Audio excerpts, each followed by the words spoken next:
Muy buenas noches, queridos hermanos y amigos que nos acompañan y que nos siguen por las redes sociales, por Facebook, por YouTube, y que están con nosotros para este nuevo segmento de Conversemos. También bienvenidos a la iglesia. Y vamos a comenzar entonces con Conversemos, pero comenzamos con una oración. Muy bien. Ok. Padre bueno que estás en los cielos, aquí estamos porque queremos conversar contigo, Señor. Queremos dialogar y poner nuestras dudas en tus manos. Queremos que tú seas el que nos respondas a través de tu palabra. Que tu Espíritu pueda hacerse presente, Señor. Y que pueda hablarnos a cada uno de nosotros. En el nombre de Jesús, amén. Amén. Bien, tenemos una serie de preguntas que se nos han ido acumulando de tiempo atrás. Y quiero comenzar. Vamos a ver, dame un segundito para buscar. Ok, la primera pregunta fue de Rafael Eduardo Francia Osorio. Ok, dice, con respecto al diezmo, tengo esta pregunta. ¿Darlo a Dios es darlo a una iglesia? Y si se destina a otro lugar o se quema, al final de cuentas, ¿eso no sería una prueba de fe a Dios? Dios no necesita dinero. Es una prueba de nuestra fidelidad. ¿Estoy errado en esto? ¿Por qué Él puede sostener a la iglesia y si sus miembros son fieles, no con su dinero? O sea, que Dios puede sostenerle fiel a la iglesia si los miembros son fieles, no porque necesita dinero para sostenerla. Correcto. Sí, Dios no necesita nada para la iglesia, o sea, no necesitaríamos construir iglesias, no necesitaríamos predicar, pero Dios determinó que la obra, participemos nosotros de la obra y que nosotros seamos parte de la obra que Él quiere hacer en este mundo. Entonces, si bien es Dios todopoderoso, Dios quiere manifestar su poder a través de nosotros, a través de las personas que dependen de Él. Y por eso, si bien hay muchas cosas que Dios no necesita, nosotros sí necesitamos participar. Dios es un Dios participativo y necesitamos participar en la obra de Dios. El diezmo, Dios determina que se use para la predicación del Evangelio. Dios no lo necesita, pero sí nosotros necesitamos darlo, ya que el diezmo es la prueba de nuestra dependencia de Dios. La Biblia dice que nada de lo que tenemos nos pertenece. Pero entonces Dios dice que aquellos que sostienen o que creen que nada pertenece y que todo lo que tenemos viene de Dios, lo demuestren con una acción. O sea, a Dios no le gusta la teoría sola. Un concepto se tiene que demostrar en una acción. Entonces, en el caso de la parte financiera, y perdonen que estoy medio engripado y por eso voy a necesitar mucho el pañuelo hoy, pero en la parte financiera, Dios ha determinado que nosotros demostremos nuestra dependencia de Él a través de dar los diezmos y dar las ofrendas. O sea, la persona que da con alegría los diezmos y las ofrendas está reconociendo de que todo lo que recibe, no solamente eso, sino que todo lo que recibe viene de Dios. Entonces el diezmo y las ofrendas es un acto de adoración a Dios, en el cual yo respondo con gratitud por lo que Dios hace por mí. Y eso es dar el diezmo y las ofrendas. Es una prueba de fe también, porque a veces tenemos el diezmo y la ofrenda y decimos, nos va a faltar. Y bueno, justamente es la prueba de fe de creer que Dios es el proveedor de todas de todas las cosas que nosotros necesitamos. Y entonces con ese acto de fe, nosotros después corroboramos que Dios no falla. Yo creo que es una prueba de fe en el sentido de que nos hace dependiente de Dios completamente, pero también la palabra fe implica una acción, porque la fe no es pasiva. Si Correcto. Es pasiva, entonces no es fe. Correcto. Siempre, como decíamos, todo acto de fe se manifiesta en acciones. O sea, la fe no es una teoría. Por ejemplo, también los actos de desobediencia se manifiestan en acciones. Falta de fe. Por ejemplo, cuando Adán y Eva no tuvieron fe, comieron del árbol. Cuando comieron del árbol, cuando tomaron del árbol, ya la fe había faltado. Pero se vio la falta de fe a través de la acción. O sea, cuando, por ejemplo, los amigos del paralítico bajaron al paralítico por el techo, cuando estaba Jesús en Capernaum, la Biblia dice, al ver Jesús la fe de ellos, entonces atendió la necesidad del paralítico. O sea, si tu fe no se ve por actos concretos, no es fe. Es una teoría, es un verso, es una mentira. La fe, si no se ve, no es fe. La fe tiene que verse y se ve en acciones. Agrego otra cosa, estoy de acuerdo con lo que han dicho. Otro ingrediente muy importante del porqué del diezmo es que Dios conoce que el ser humano somos por naturaleza egoístas. Y una de las áreas más sensibles de nuestra naturaleza son, entre comillas, los bienes que poseemos.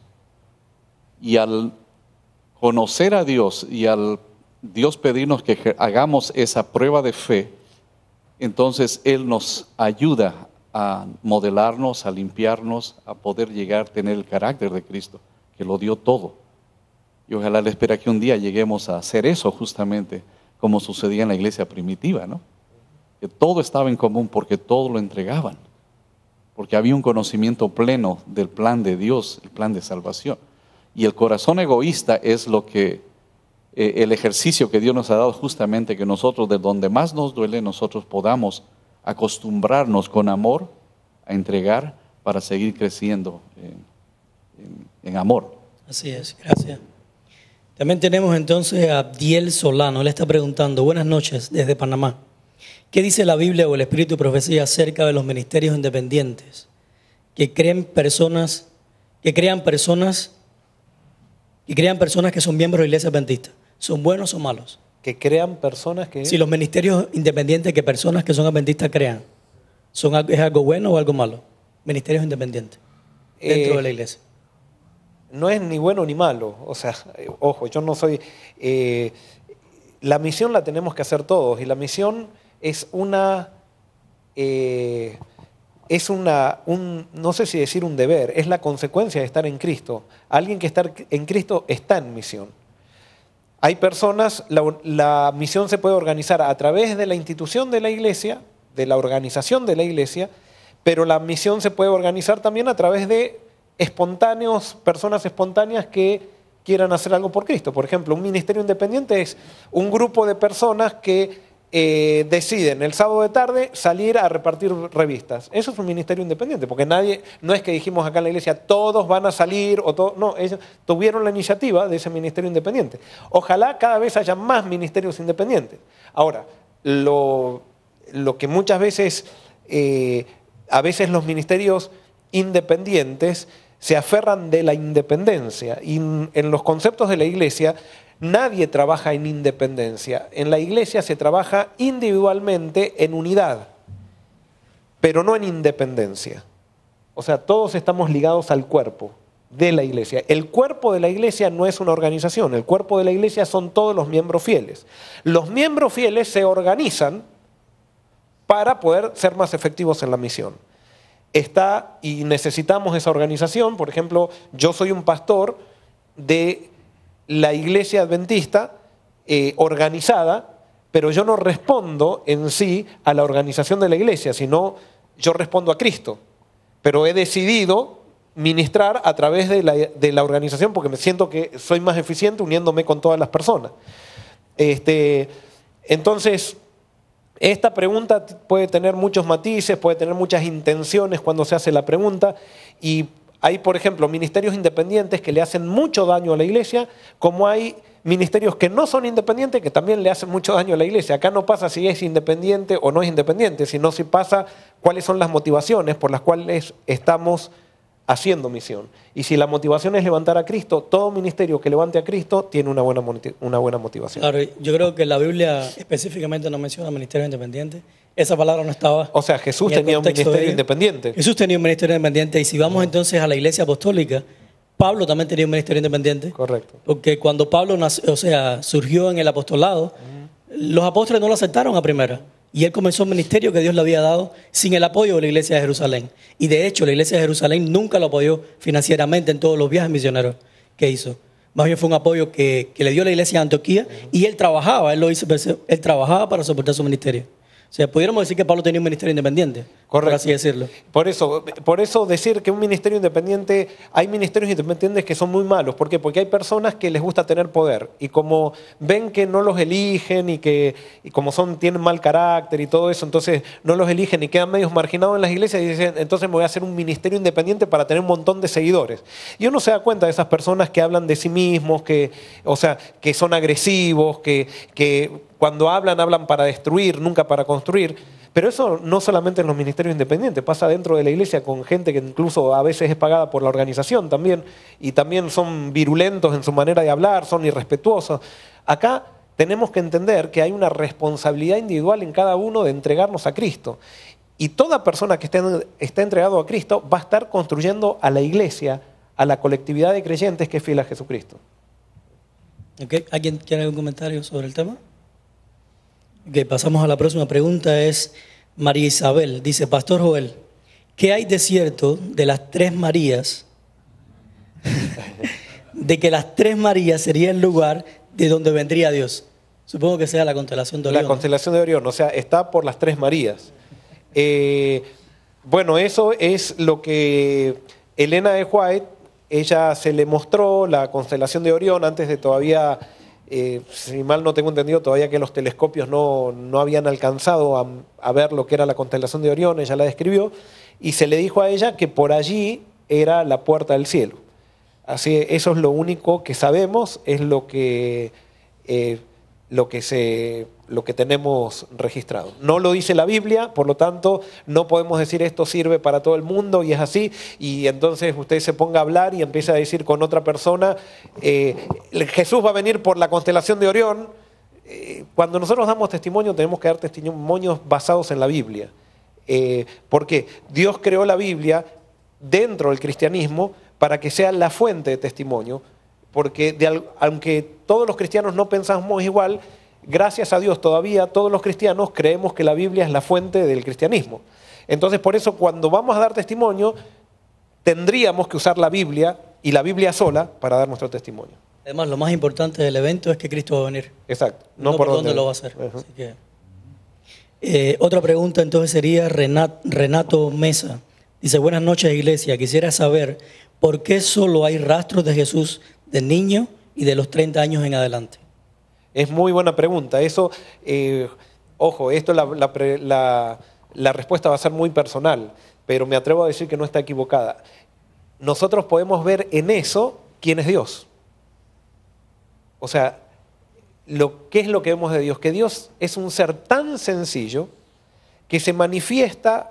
O sea, sabemos algo nomás de la niñez de Cristo para saber que Jesús era un personaje histórico, que Jesús era un personaje que tenía una madre y que tenía un padre que lo crió, de dónde nació y todo eso, para confirmar la profecía. Pero después hay un silencio absoluto, mostrando que Jesús, que fue la persona que más revolucionó al mundo porque era Dios en la carne, o sea, Dios no vino a ser show off, como decimos así acá, para mostrar acá estoy, vengo a impresionar. No, fue tan sencilla la intervención de Dios en la tierra, que ese es el Dios que realmente me atrae tanto de la Biblia, porque eso quiere decir que a Dios lo podemos encontrar en todos lados. O sea, a veces pensamos que Dios se manifiesta en las grandes catedrales y con luces y con grandes predicadores, y Dios permaneció en, ¿cómo se dice? Permaneció... Ahí se me fue la palabra. Silencio, en silencio, en incógnito, por casi 30 años. En anonimato durante 30 años. Y a nosotros, ¿cómo nos gusta? A pesar de estar en la iglesia, nos gusta hacer todos los shows y mostrar los logros que nosotros tenemos y todo lo demás. Y Dios es tan grande que siempre se refugia en su forma más pequeña. Nosotros somos tan pequeños que siempre estamos buscando ser tan más grandes, impresionar a todos los demás con nuestra grandeza. Lo lindo de ese silencio es que eso nos muestra que no necesitamos ir a grandes universidades para ser usados por Dios, no necesitamos, sino lo único que necesitamos es tener una dependencia y una entrega y una vivencia real con Dios cada día. Y esa, a mi criterio, es la razón por la cual hay un silencio en el cual Dios permanece en anonimato casi por 20 años, está en el anonimato. Ok. Tenemos acá también a Graciela Nieto. Ella dice, ¿por qué Juan vio a Dios? Supongo que la pregunta es, ¿por qué Juan vio a Dios en el capítulo 1, verso 14, algo así? Que sus cabellos eran blancos como blanca lana o como nieve. ¿Puede explicarlo? Apocalipsis me imagino que estará diciendo. Sí, supongo que la pregunta es, ¿por qué Juan describe a Dios con cabellos blancos? 1:14. ¿Puede ser?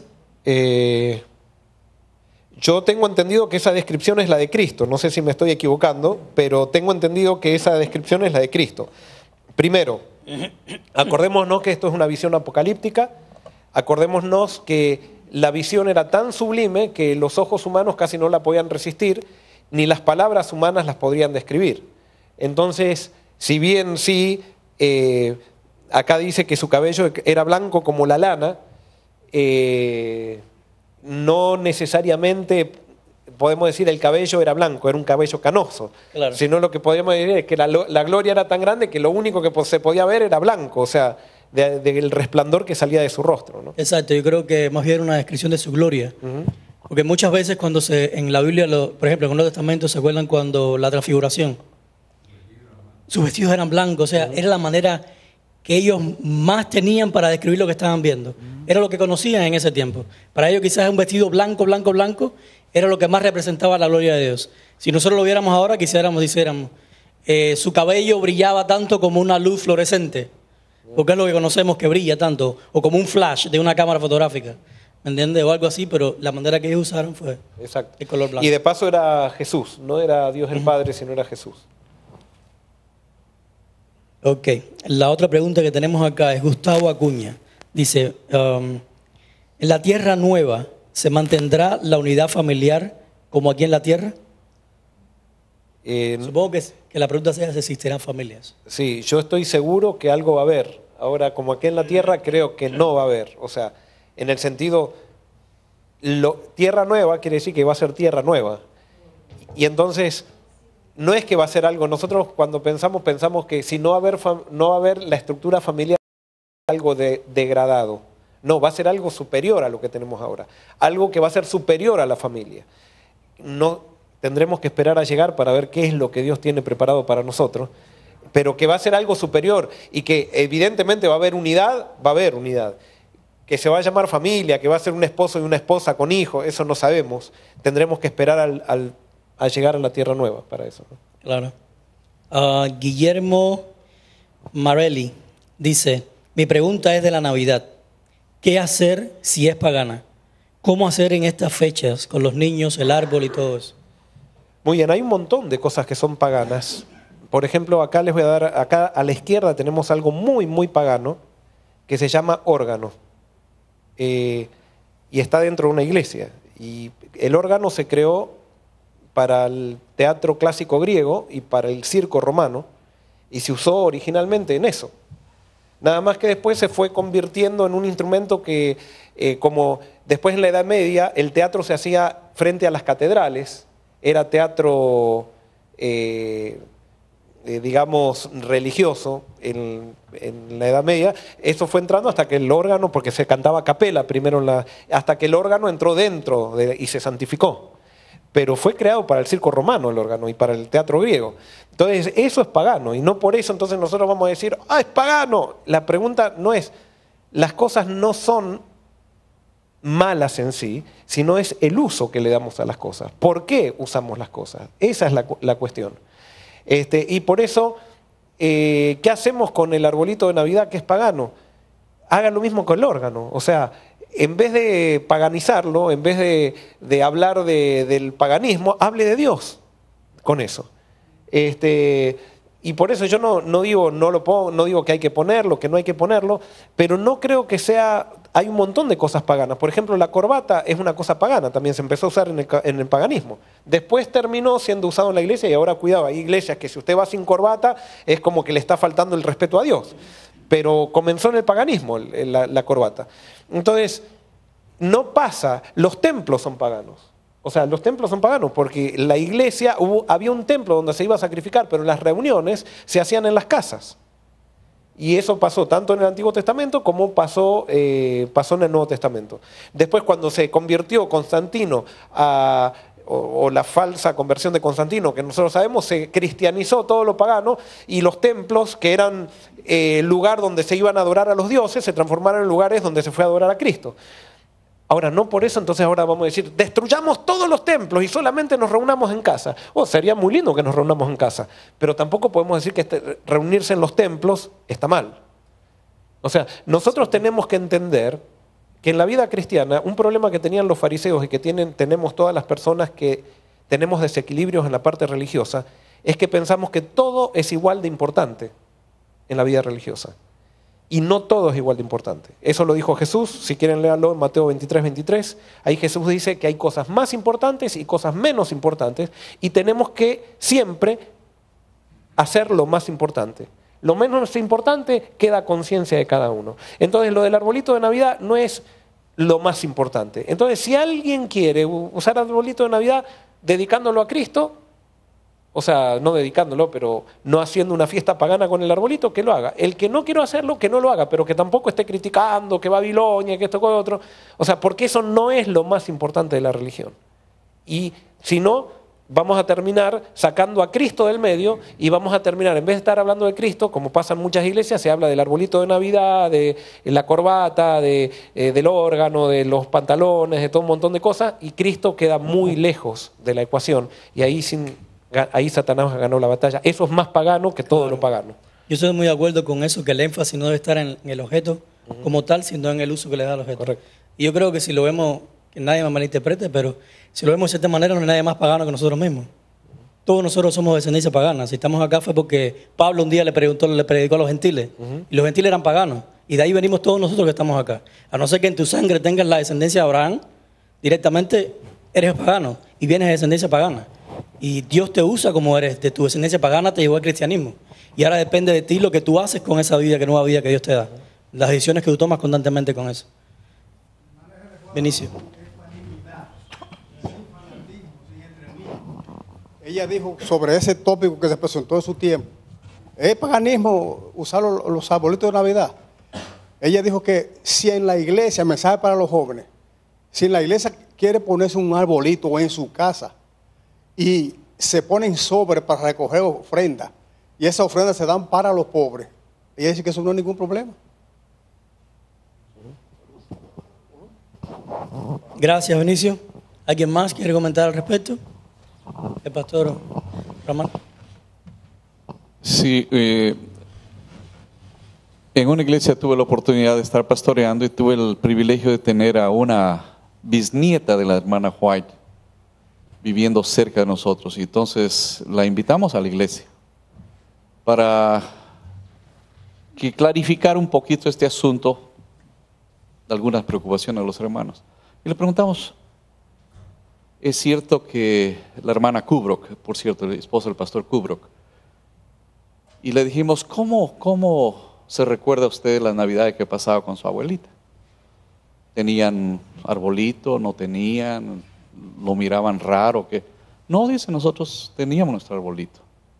Pero no comprábamos regalos, sino que usábamos la ocasión, la fiesta que el mundo celebra, para tratar de avanzar el evangelio. Entre nosotros como familia, preparábamos regalitos entre nosotros y nos regalábamos. Nosotros mismos lo hacíamos y nos regalábamos entre familia. Y entonces tratábamos de hacer de este momento algo de bendición para la familia y para gente de afuera. Aunque había en ese tiempo también ideas como se tiene ahora. A mí me ayudó mucho escuchar de sus propios labios eso, que la hermana White no dice que seamos excesivos, al contrario, con mucho cuidado, para no caer en el error que el mundo cae, ¿no? Para confundir este tipo de momentos. Gracias. Tenemos acá Wildor Paico. Él no nos hace una pregunta, nos hace... Una afirmación. No, varias preguntas. Sí. Salud. Lo contagia. Se me fue la voz. A ver, vamos a ver si puedo leer yo. ¿Quién es el ángel a quien se escribe la carta en Apocalipsis? ¿De dónde se sacan los años para cada periodo o iglesia? ¿Por qué creemos que las iglesias existen una en cada periodo? Si Jesús camina en medio de los 7 al mismo tiempo, ¿quién o quiénes son la Odisea? ¿Solo la iglesia adventista o todas las iglesias que surgen después de 1844? ¿Se escribió el Apocalipsis 3, 14 al 22 solo para la iglesia adventista? Muy bien, son preguntas muy abarcantes y vamos a empezar por la primera. ¿Quién es el ángel a quien se le escribe la carta de Apocalipsis? En realidad, la carta de Apocalipsis no se le escribe a un ángel, sino se le escribe a 7 ángeles, que son los 7 ángeles de las iglesias. ¿Quiénes son los 7? De acuerdo a lo que se interpreta, ángel significa mensajero. Entonces, está destinado el Apocalipsis estaba destinado para los pastores, específicamente los dirigentes de cada una de las iglesias. Entonces a eso se refiere ángel o mensajero. La segunda pregunta, ¿ya te volvió la voz? Sí, ya me estaba viendo ya. ¿De dónde se sacan los años para cada periodo o iglesia? Muy bien, ¿de dónde se sacan los años para cada periodo de iglesia? Esos años se los sacan de cada periodo, o sea, se los saca de las coincidencias históricas con las coincidencias de las características de las iglesias. Son interpretaciones que creo que pueden ser, o sea, que pueden ser acertadas, pero vuelvo a repetir, son interpretaciones. Ok, la próxima pregunta sería, ¿por qué creemos que las iglesias existen una en cada periodo si Jesús camina en medio de las 7 iglesias al mismo tiempo? Esto es una muy buena pregunta porque tu pregunta, tú dices, ¿por qué creemos en esto? No, no creemos en eso. O sea, no creemos que cada iglesia en un periodo de la historia existió. Nosotros lo que creemos, y es como tú mismo llegaste a la conclusión leyendo la Biblia, y eso es lo bueno de leer la Biblia, es que estas iglesias coexistían todas al mismo tiempo. Entonces no es que se le mandó primero un mensaje a una, después otro mensaje a otra, no, sino que todas coexistían en el mismo tiempo. Entonces, siempre, en cada periodo de la historia, siempre hubo miembros de las 7 iglesias y estuvieron las 7 iglesias representadas al mismo tiempo. Nada más que en cada periodo de la historia se caracteriza por una característica especial de una. Entonces se ve que esa es la característica más prominente de un periodo de la historia. Pero no quiere decir que, por ejemplo, en la época de Tiatira no había miembros perseguidos como en Éfeso, o gente en Filadelfia que estaba esperando la segunda venida de Cristo, o gente como Sardis que creía, o sea, tenía imagen de que estaba vivo, pero realmente estaba muerto. No, en todas las épocas hay gente de todas las iglesias. Por ejemplo, ahora, desde 1844 en adelante, lo que predomina en el mundo cristiano son miembros de iglesia como los de la Odisea, orgullosos. Y por eso no nos podemos unir como cristianos, o sea, porque estamos siempre peleándonos y creyéndonos que nosotros de esta iglesia somos mejores que los de la otra iglesia. Que los de mi iglesia tienen la verdad y los otros están en la mentira. Bueno, y así un montón de cosas que tienen que ver justamente con el problema de la Odisea, que se cree rico y es pobre, miserable, ciego y desnudo. Entonces, pero no quiere decir que en esta época no haya gente perseguida como en Esmirna, no haya gente de Éfeso que se enfoca en la doctrina pero no tiene amor y que necesita arrepentirse de eso. O sea, hay de todo tipo, pero la mayoría ahora somos orgullosos. Creo que ya respondiste un poco la próxima pregunta, es ¿quién o quiénes son la Odisea? Y solo la iglesia adventista o todas las iglesias que surgen desde 1844 son la Odisea. Sí, como yo soy pastor adventista, lo predico para mi iglesia y cada pastor lo tendrá que predicar para su propia iglesia. Y cada iglesia tendrá que ver qué características quiere tener, si quiere tener las de la Odisea, pero yo creo que el mensaje está dado a todo el cristianismo y cada uno tiene que aplicarlo a la misión especial que Dios le ha dado. Y la última pregunta es, ¿se escribió Apocalipsis 3, 14, 22 solo para la iglesia adventista? No creo, pero sí se aplica, pero súper bien a la iglesia adventista. O sea, pero sí, o sea, está dado para los cristianos. Ahora, cada uno toma lo que le corresponde. Y me parece que si yo como adventista dijera, no, esa la Odisea, que es la peor iglesia, se aplica a los pentecostales, posiblemente tenga el problema de la Odisea. Y por eso tendríamos nosotros que ver que los mensajes que se dan de amonestación son primero para mí. Y después dejemos de ver si es en los demás, pero primero tomemos nosotros cada mensaje. Ok, yo creo que respondimos todas las preguntas esas. Vamos a Diana. Diana dice, después de estudiar el comentario, me surge la pregunta, busqué pero no encontré citas. ¿Por qué se repite cuando alguien se bautiza? ¿Por qué se repite cuando alguien se bautiza? ¿Y para qué su nombre sea escrito en el libro de la vida? Lo bautizo en el nombre del Padre, el Hijo y el Espíritu Santo, supongo que sea. Muchas gracias. Sí, no hay ningún registro bíblico que diga que cuando nos bautizamos somos registrados en el libro de la vida. Simplemente es una costumbre que puede tener base o no tenga base. No estoy diciendo que con eso no esté correcto que se diga, pero no hay versículo bíblico que diga que cuando nos bautizan estamos registrados en el libro de la vida. O nos registran en el libro de la vida. Es más, vamos a aclarar un poquito. No hay ningún versículo bíblico que diga que somos registrados en el libro de la vida en algún momento de nuestra vida. Lo que sí nos da a entender Apocalipsis es que el libro de la vida fue escrito desde la fundación del mundo. Y entonces sí, esto sí aparece en toda la Biblia, muchísimos versículos que no tendríamos tiempo ahora de demostrar. Hay muchísimos versículos donde Dios dice que nos puede borrar del libro de la vida. O sea, que no todos van a permanecer en el libro de la vida. Eso es bíblico. Por eso, hablando con la Biblia, no hay ningún versículo. Apocalipsis capítulo 13, versículo 8 nos da a entender que los que están registrados en el libro de la vida están registrados desde la fundación del mundo. Entonces, si analizamos todos los versículos del libro de la vida en la Biblia, vamos a ver que solamente Dios borra a gente del libro de la vida. Y sí, muéstrenme otro versículo, si no. Pero no hay otro versículo donde diga que Dios registra, sino que siempre dice que borra. Ajá. Es un ejemplo. Hay una parte en donde Moisés aclara y dice, cuando él clamaba por el pueblo, decía, bórrame del libro de la vida. Correcto. O sea, él dio eso. Entonces, ¿dónde Moisés sabía? En mi opinión, o sea, lo que usted comenta, o sea, nosotros estamos registrados desde que nacemos, en mi opinión, porque no hay en donde diga te registro ahora. Simplemente he encontrado, como usted dice, que somos borrados. Yo los desafío a que lo estudien, pero estudien con la Biblia los versículos bíblicos. Y por ahí ustedes se van a encontrar con algunos versículos en el Apocalipsis que están mal traducidos, entonces generan un poco de confusión, pero se puede entender por el contexto y se puede entender incluso, vayan a los comentarios y todo eso y van a ver cuál es la verdadera traducción. Entonces, por otro lado, dice que nadie entrará a la tierra nueva sin estar registrado en el libro de la vida. Eso lo dice. Entonces, y por otro lado, Pablo en Romanos capítulo 2 dice que hay gente, aparentemente, y eso creo que siempre lo hemos creído como iglesia, que se va a salvar sin haber conocido a Cristo.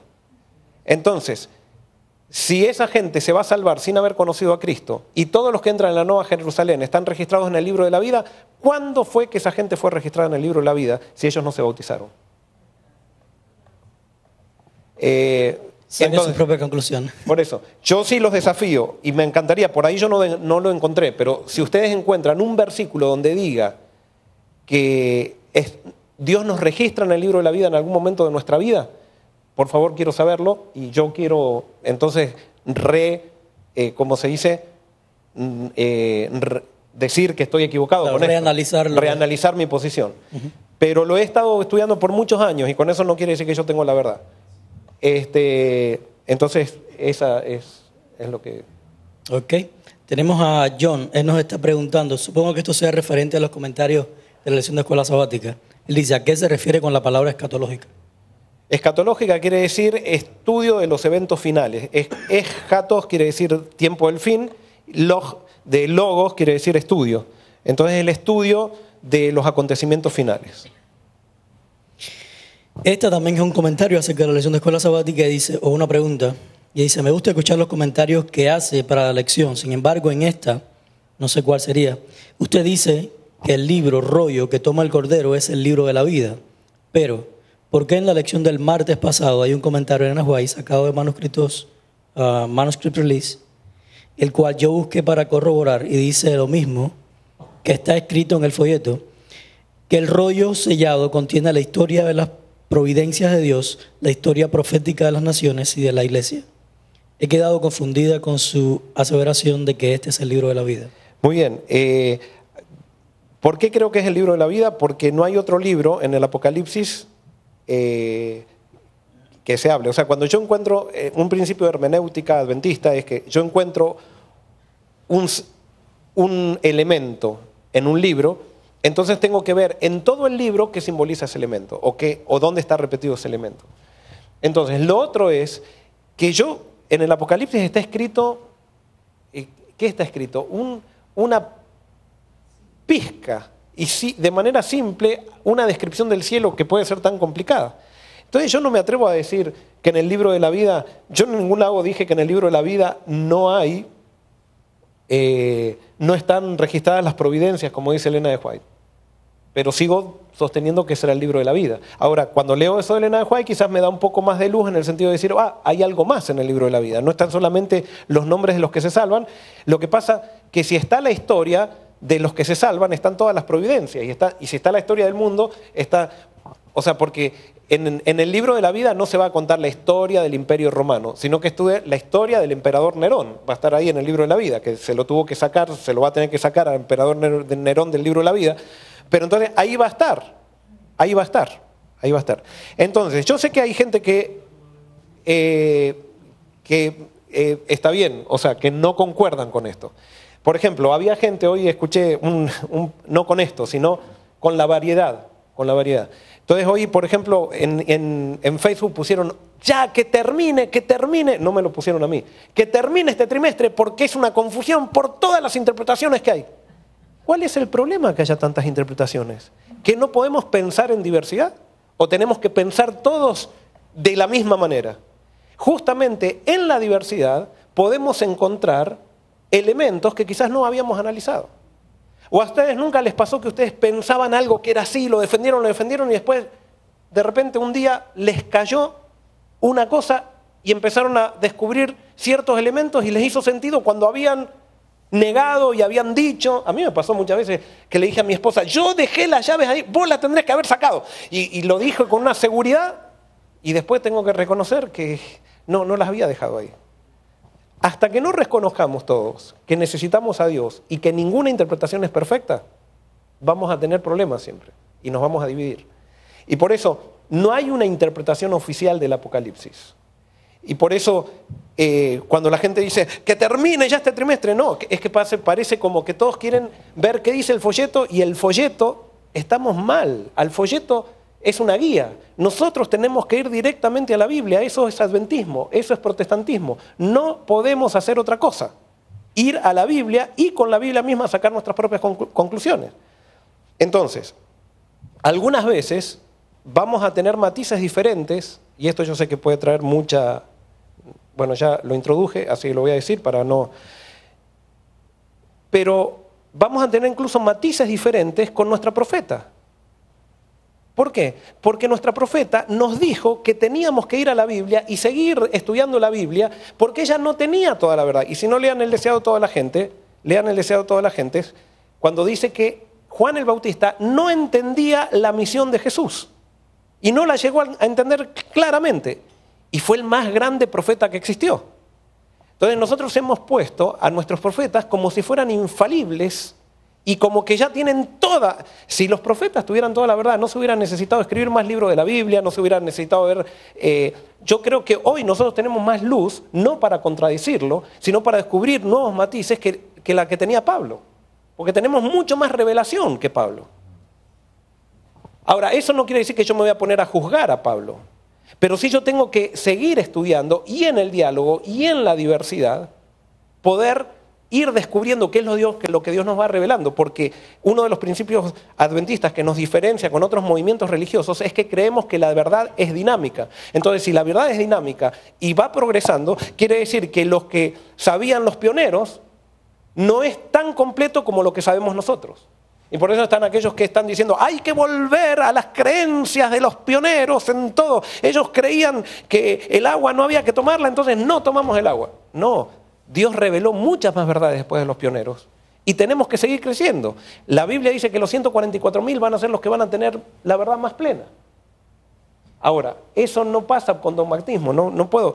Cada conclusión que nosotros llegamos, tenemos que dudar de nosotros mismos. Pero no podemos dejar de estudiar por causa de miedos a contradecir algo que siempre se ha creído. Por supuesto, no principios, sino matices que siempre se han creído. Y por eso yo simplemente los investigo. Por eso digo, con respecto a esto del libro de la vida, si ustedes consiguen un versículo que yo quizás posiblemente no lo haya visto, que diga que somos registrados en algún momento de nuestra vida, me gustaría, y no lo digo sinceramente, no estoy desafiando a nadie. O sea, y ahí tendría que entonces decir, escuchen, me equivoqué. Creo que muchas veces nosotros hemos malinterpretado las mismas palabras de Elena White, y ella siempre dijo algo que en todos sus escritos, cada vez que se le pedía que diera a entender su autoridad con respecto a la Biblia, ella siempre dijo bien claro de que su autoridad no era como la Biblia. Ella siempre apuntaba a la Biblia. De hecho, tú puedes quitar la Biblia y nada de lo que dijo Elena White tiene sentido. Nada, es más, no existieron los escritos de Elena White, porque todos los escritos de Elena White están basados en la Biblia o apuntan a la Biblia. Si no hay Biblia, no hay escritos de Elena White. Correcto. Yo siempre uso este ejemplo, para mí es muy importante esto. Por ejemplo, Pablo habla de que hay gente que se bautiza por los muertos. Y de ahí los mormones sacan que hay que bautizarse por los muertos. Y yo leo toda la Biblia y no encuentro, no puedo descubrir, y no le puedo dar explicación así, porque hay gente que empieza a explicar, no, pero Pablo lo dijo por esto, por esto, por lo otro. No sabemos por qué Pablo dijo eso. Entonces a eso que Pablo no sabemos por qué lo dijo, listo, no sabemos por qué lo dijo, se acabó.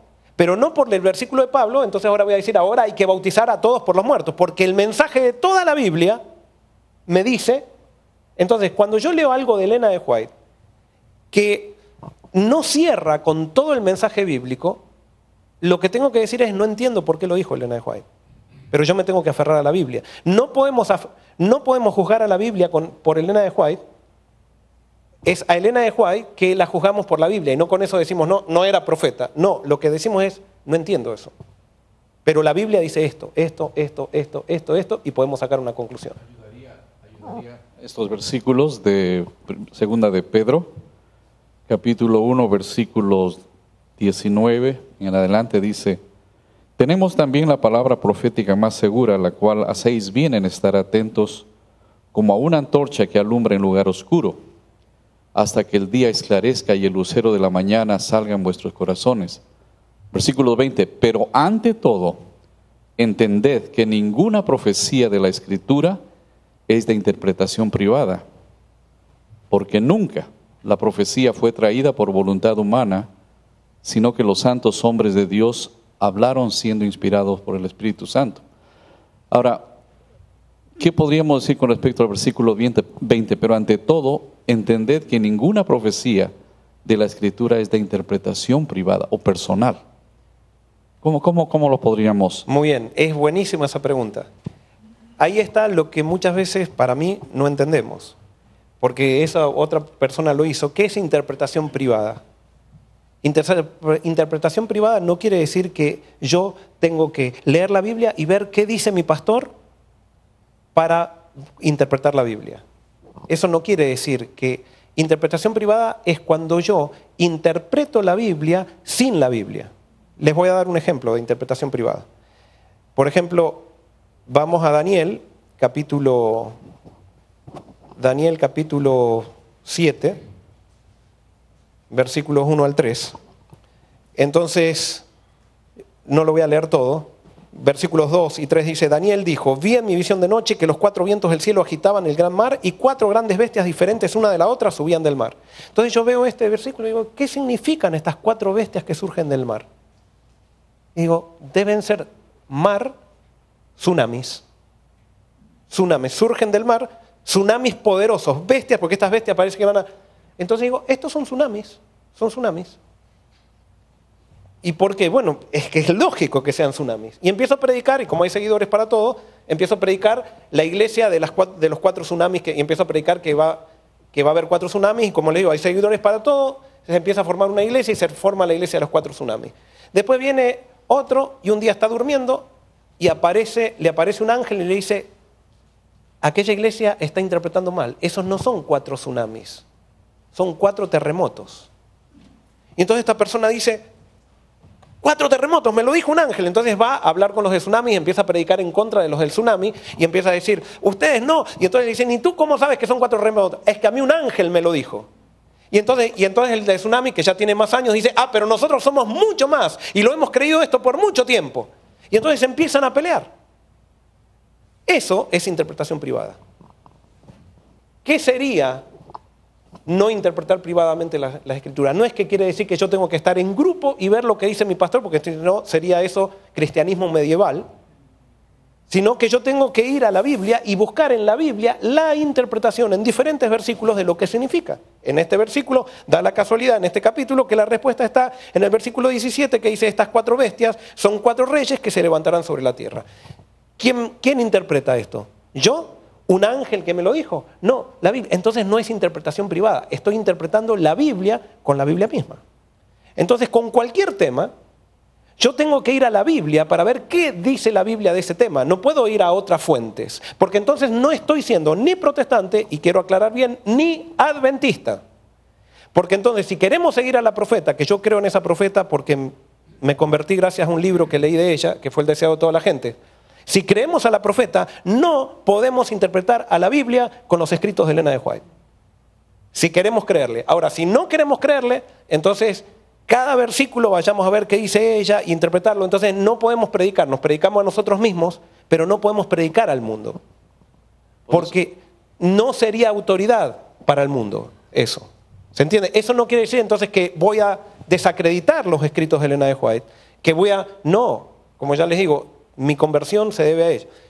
Quizás alguien no tenga este concepto, pero todos podemos analizarlo, ¿no? Claro, no, y agrego nomás, yo creo que el último versículo de ese capítulo 1 dice algo muy importante a toda la iglesia, a todos los pastores, y es que no podemos olvidarnos del Espíritu Santo, porque dice, porque nunca la profecía fue traída por voluntad humana, sino que los santos hombres de Dios hablaron siendo inspirados por el Espíritu Santo. Estudio de la palabra de Dios sin pedir la dirección del Espíritu Santo, llegamos a interpretaciones privadas, como a mí me parece, pero no lo que la Biblia dice. Correcto. Así que ahí está la clave, ¿no? Y cuando lleguemos a lo que la Biblia dice, así todo va a haber diferencias con otros miembros de la comunidad de creyentes. Y entonces yo tengo que escuchar, tengo que a veces discutir, y como yo muchas veces he pensado que estaba en lo correcto y después tuve que reconocer que no. O sea, me mostraron otra cosa, con él muchas veces él me trae algunas cosas nuevas y yo digo, eso me suena medio mal, y después me pongo a analizar y digo, pero tenía razón. O sea, empiezo a analizar la Biblia. ¿Por qué? Porque nuestros pensamientos se hacen hábitos en nosotros. Entonces, si por mucho tiempo hemos creído algo, es muy difícil cambiar nuestra manera de pensar. Pero no imposible. Para eso necesitamos el Espíritu Santo, sin duda. Ahí está. Inicio.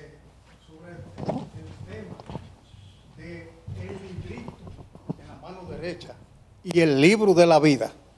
La hermana de Juan habla bien claro en el último capítulo, los últimos capítulos que habla del regreso de Cristo.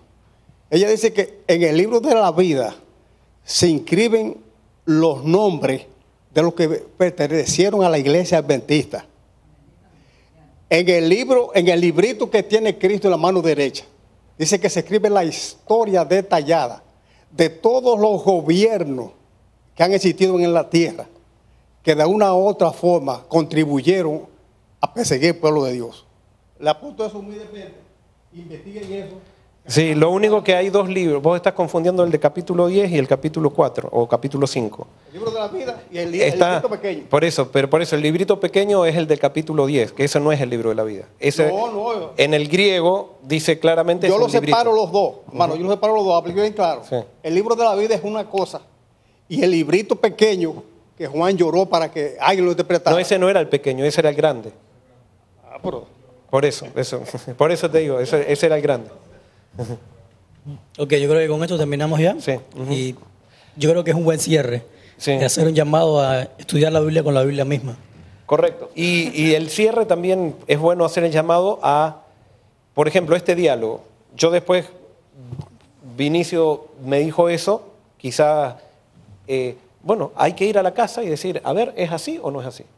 O sea, hay que ir, no es decir, no, yo lo dije, no.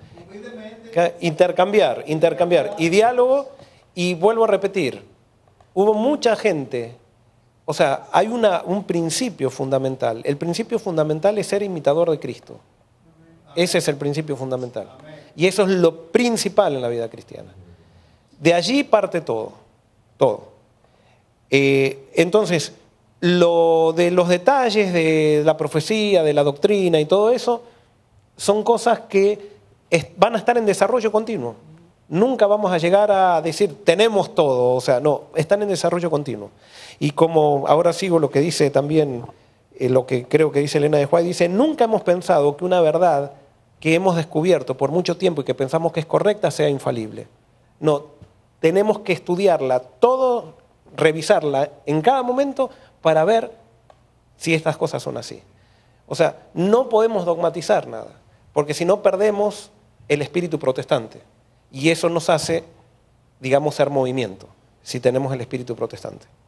Okay. ¿Terminamos con una oración entonces? Sí, vamos a orar. Querido Señor, gracias por este momento, por este diálogo. Señor, sí, hay veces que hay preguntas que estamos todos de acuerdo, otras veces hay preguntas que tenemos diferentes pareceres. Y Señor, si la Biblia nos desune, hay un problema. Pero sabemos también de que somos todos diferentes. Y por eso, Señor, en esa diversidad que se manifiesta, te pido que nos pongas a todos, nos des a todos la capacidad de escucharnos mutuamente. Y de saber que ni lo que digo yo, ni lo que dice fulano, ni lo que dice es la total verdad. La total verdad la tienes tú en Cristo. Y por eso la podemos descubrir en la Biblia. Pero siempre va a ser parcial, porque nosotros somos pecadores, Señor. Y por eso te pedimos, Señor, que podamos seguir avanzando en el conocimiento de Jesús a través que nos muestra quién eres tú, tu Padre. Y que esta iglesia pueda ser poderosa en tu palabra. Y que los detalles también a veces, Señor, aunque hubo preguntas que era necesario contestar, no nos detengamos en los detalles que tenemos diferencias, sino que hagamos más énfasis en aquellas cosas, Señor, que sabemos que son fundamentales y que tienen muy, muy poco margen de error, porque la hemos confirmado cada día y la estamos confirmando cada día con el tiempo, Señor. Gracias, Señor, por todo y te lo pedimos todo esto sin merecerlo, en el nombre de Jesús. Amén. Amén. Muchas gracias por la presencia de ustedes, gracias a todos los que se conectan con nosotros, gracias por las preguntas y gracias también por promover el diálogo. Que Dios los bendiga.